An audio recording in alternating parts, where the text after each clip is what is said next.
Това са група младежи от ромската махала в Стара Загора. А изпълнението на българския химн е техният отговор на случката с тримата ученици от техния етнос в Добрич, които позираха в неприлични пози с портретите на Васил Левски, цар Симеон и княз Борис I.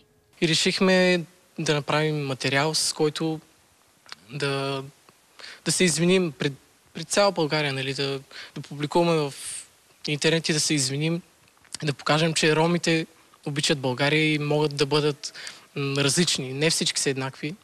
Идеята за клипа е на 26-годишния Стефан Ивов, който тази година се дипломира като юрист. Икономическата криза, политическата криза и финансовата такава няма да ни съборят като народ.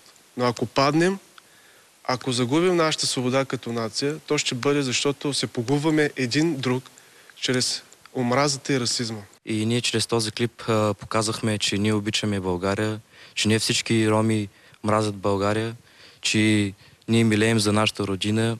За 3 дни изпълнението на ромските младежи в YouTube е видяно от близо 800 души.